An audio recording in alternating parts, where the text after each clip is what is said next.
let's talk a little bit about the realities of owning a scooter while living in the city.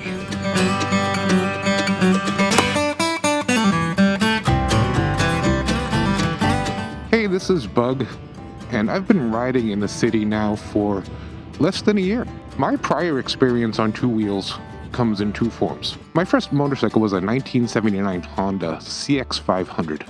It was given to me by a friend for my birthday, if you can believe it, and I rode that for about a year back in the early 2000s until I bought a 1999 Suzuki GS 500e. That motorcycle was frickin' fantastic. I really wish I still had that, but I sold it before I left the East Coast and moved to Portland in 2006. What are the economics behind riding a scooter in the city? Well, there's always gas, which I'm getting right now. I get the 92 because, big racing engine here. A gallon of gas these days costs, what? $4.73 here in the Pacific Northwest. Yikes. But I can only do 1.37 gallons, so it's $6.49. I got a full tank now. Theoretically, that should get me more than 150 miles or something like that? Okay, what the hell did I do with my glove? There are definitely a few things that are different about owning a scooter in the city as opposed to, the countryside or the suburbs. Not all of it's different, but the city has its unique, challenges. One of those challenges is dealing with awful, terrible drivers. I'm not saying awful, terrible drivers don't exist out in the sticks. They certainly do. But the city's a little different in that you got folks who are, smoking the meth or whatever you do with meth. You got folks who are rolling out of bars that are, well, not here, but in some parts of the city, they're on every corner. You get your business Teslas driving around, you can't hear them. They don't care about you because they're driving the Tesla. They don't even drive the Tesla. It's a computer program that's driving the Tesla. And the computer program specifically has a thing. It's called motorcycle target mode, where if it sees a motorcycle, it crashes into you. Did you know that about the Tesla? It's a feature. It's not a bug. You've got pedestrians. Now, I'm a pedestrian sometimes, and I tend to be pretty vigilant about not stepping out into traffic. Apparently, that's not a viewpoint shared by a lot of my neighbors, if you will. They walk out like they own the place. And technically, legally, they do, sort of.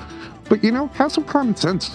If you see a scooter or a motorcycle coming at you doing 30, and that's when you decide to step out into the crosswalk, well, yeah, legally you're right. You have the right of way. Technically, you're an asshole. See, there's a crosswalk right there. There's a crosswalk right there. Why not use the crosswalk? This guy's just doing whatever he wants. I don't know. Whatever. If you're wondering why I'm heading downtown today, it's the holiday season, and I need to pick up some Christmas presents. I'm going to our local REI, and I am going to purchase several Christmas presents. Maybe 6. 2. I don't know. I figured I'd take you along for the ride. So, you've got terrible drivers. They're distracted, they're on whatever. They just don't care. Then you've got people who just cut in front of you just like that. It's unbelievable. It really is. I had to stop and put my phone on my thing because I don't know if you know this about me. I'm really good with directions, as you've probably seen in some of my past videos, but, I like the extra assurance of knowing where I'm going or something. Remind me to tell you at some point why the Senna 50S or whatever this thing is just sucks. All right, let's go. Back to the road. Back to the big road. All right, so you got awful drivers. The next thing, this guy's pissed. I don't know why he's pissed. I didn't do anything. I gotta get over, though. You gonna let me over? Anyone gonna let me over? Here's another little fun challenge of living in the city. Is stuff like this. Oh God, special little road challenges. Stuff like this, these train tracks. You hit these things the wrong way, you're going over. And I'm on a bridge. I don't know what the hell I'm doing. I went the wrong way. Yeah, another challenge of living in the city is I don't know what the hell I'm doing. Seriously, driving around the city is like taking your fucking life into your own hands. Sometimes you just gotta be aggressive. Come on now. Now what? Oh, mother of God. Look at this. No turn except for bikes. I can't drive over here because it's like a bus lane. I don't know if I can go forward because I don't know anymore. Oh, why do I live in the city? There's no reason why I shouldn't just blow this light. I mean, I can see all the way down there. There's just nothing there. And you can't go this way. And the light is just red. Why is it red? And I'm sitting here like a sitting duck, waiting for some drunk to come behind me and just turn me into a recycle project. And now this guy's going to walk out in front of me the second I turn. See? Yeah. Yep. Every frickin' time. The next fun little challenge of having a scooter in the city is the distinct possibility that it's going to get stolen. Portland has a little bit of a problem with vehicle theft. That problem doesn't stop at just cars and trucks. No. Thieves see scooters and motorcycles like they're free, like they got a sign on them that says, "Hey, take me, I'm yours." And they do, and they take them. You drive through some of the streets around here where there are camps out with lots of stolen, junked cars. You're going to see your fair share of scooters and motorcycles. This guy right here is texting, and I don't know what else he's doing. So when I get to where I'm going, which is the REI, just a couple of blocks away, I have to make a couple of decisions. Do I park on the street and risk my scooter getting stolen? Do I park in a garage and pay, or maybe find a free garage or something? Will that be safer? I don't have any sort of anti-theft devices with me right now. Sometimes I carry a U-lock that you'd use on a bicycle that I would stick in my front wheels or something. I don't know why people are beeping though. It's such a beautiful day. But I didn't bring that stuff with me today, so we're sort of winging it. We're going to rely on the old steering lock, which feels like, honestly, it would take about 1.5 pounds of pressure to break. But, I don't know. I've never tried. We're going to rely on that, and we're going to rely on good luck. I'm going to assume that if you live in the suburbs, your scooter's less likely to get stolen. There's a couple of reasons for that. One is people in the suburbs probably don't really like scooters. They're seen as, I don't know, wimpy motorcycles. Who wants to steal a wimpy motorcycle? The second reason for that is there's probably fewer folks who get into the habit of stealing vehicles in the suburbs, but I don't know. Another issue that I worry about in the city, more than I would maybe in other places, just because it's a little more crowded here, is having my bike knocked over when I park it. So today we're going to strategically find a place that is both not screaming out, "Steal me," hey, and has less of a chance of getting knocked over. Okay, so this doesn't look promising at all.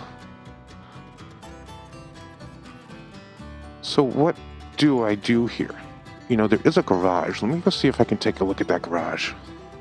Parking for REI customers. Let's see. Do we risk parking in here? Yeah, I think we do. REI customer parking right here. Normally I would probably back in, but I don't know. I don't feel like it right now.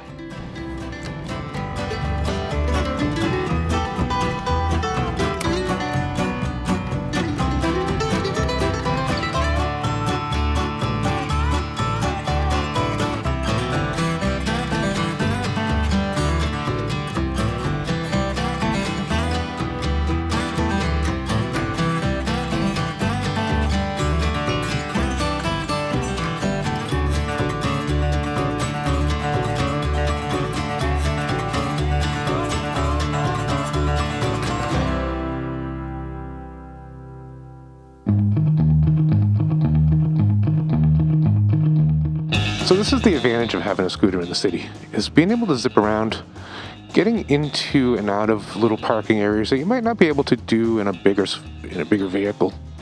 I don't know if you noticed, but I left my scooter on when I went into the store there. I left it on. It was just on. When I came back, the lights were on.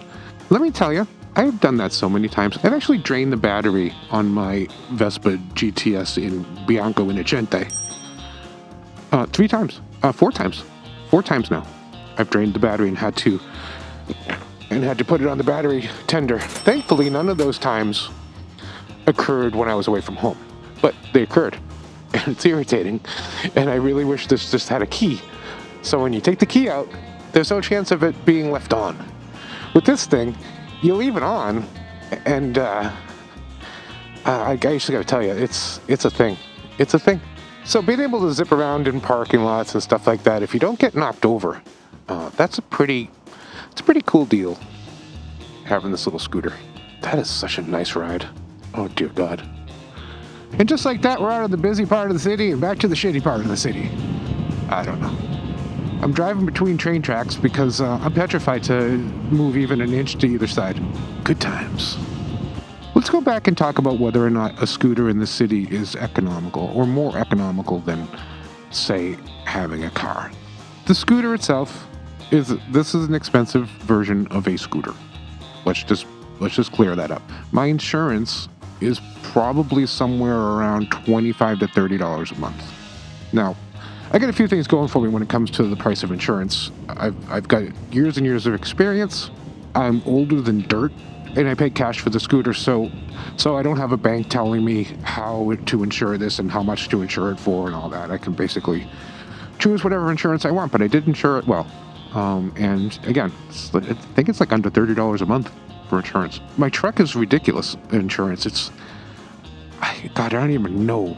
I want to say it's like $150 a month. I don't know. It's probably $10. I have no idea. I don't do the bills.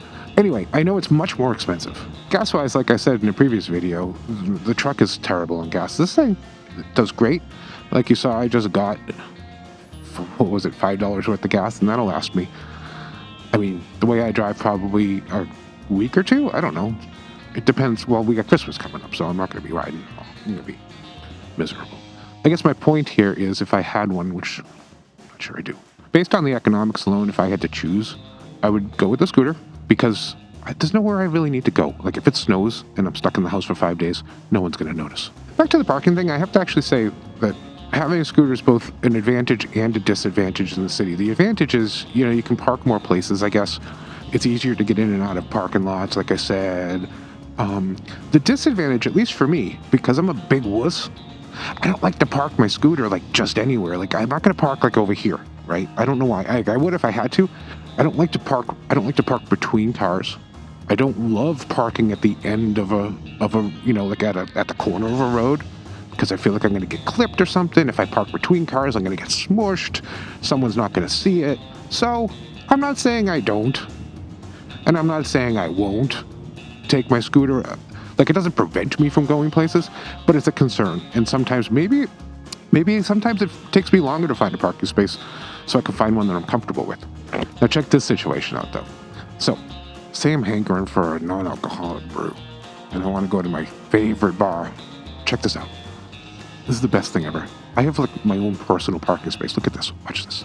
See the bicycle thing? So I can kind of just go in here and then I can back it in. How sweet is that? And now I have my own personal private parking space. It's got a curb, so it's protected on both sides. I can go in, I can knock back a few, I don't know, whatever people knock back. Get back out, and my scooter's still here, unless it gets stolen, which, odds are pretty decent. It will. But if it doesn't, it's pretty safe. So I got that going for me. So, parking has its pluses and minuses. In some parts of the world, scooters are like the norm. You know what I'm saying? Like, that's what people do. They ride scooters. This woman is texting. Look at it. She's texting. The light screen. She doesn't notice it. Oh, I hate her. Oh, I just can't stand her at all. Other advantages of owning a scooter in the city is, well, it's fun. It's a hoot. I know I bitch a lot about riding in the cold, but right now, it's about 49, 50 degrees. It's not exactly like t-shirt weather or anything, but the sun's out, people are out, and most importantly, I'm out in the world on 2 wheels, screwing around, getting Christmas presents. I don't know what I'm doing now. Just driving pointlessly, aimlessly. It's fun. Some of the challenges of having a scooter in the city are also some of the things that make it fun. I'm not saying it's fun dodging morons. What I am saying is it adds a level of excitement. You're not just driving down like a highway in Nebraska. You're out in the world. You're seeing people. You get to see how the city's growing and dying and whatever cities do. Another advantage of having a scooter in the city is the potential to become part of a community. I am a very, very loose member of a few scooter clubs here in Portland. I've gone on a bunch of fun group rides. I was supposed to go camping with a group, but that was one of the times that my Vespa ended up in the shop. So I didn't go. Scooter clubs aren't for everyone. I'm pretty antisocial, but I found the scooter clubs, especially here in Portland, to be very friendly and very open, and they're a hoot. I don't know if they have scooter clubs in, like, I don't know, what's a small town that everyone thinks is funny? Dubuque. I don't know whether even that is some place in Kansas, I think. In most cities, you're going to find some sort of scooter club, a Vespa club. We have a Vespa club here that doesn't care if you actually even ride a Vespa, I think, which is fantastic. Who cares? Who cares if you ride a Vespa? Just come hang out and go for a ride. Better bring your Vespa, though. I don't know. To summarize this meandering, pointless moto manifesto here, having a scooter in the city presents both challenges and opportunities. Challenges are, like I said, it's going to get stolen. You're probably going to get crashed into by, I don't know, someone bad. You're probably going to get your scooter knocked over at some point. That's going to be mildly irritating. But the plus side is, it's a frickin' hoot. You can sort of get around a lot easier. If you've got the intestinal fortitude, you can pretty much park wherever you want. I'm bad at that. I like to follow the rules to a certain extent. But, I see people parking on sidewalks all the time here. I don't think anyone really cares. Who knows? It's cheaper, maybe, in the long run. You don't have to buy a Vespa GTS to have a scooter in the city. In fact, you can get by just fine with like a brand new $3,000 or $4,000 scooter. The Liberty 150S, which I owned for a brief time before this, would be a fantastic city scooter. I like to do wheelies, so I had to get the 300, But, $4,000 on a brand new scooter, a couple of bucks a week in gas, $20 to $30 a month in insurance, and the occasional repair, or, whatever. And if you don't mind losing a couple of days out of the year because of snow and ice or whatever, you got a perfectly valid mode of transportation in the city. If I could go back in time and be a young bug living in the city, I would definitely be scootering. As an older bug, it's still fantastic. Hey, if you like this video, consider subscribing to my channel, and then check out this video that I did about camping. It's a hoot, I thought. You probably might. I don't know. I'm not you.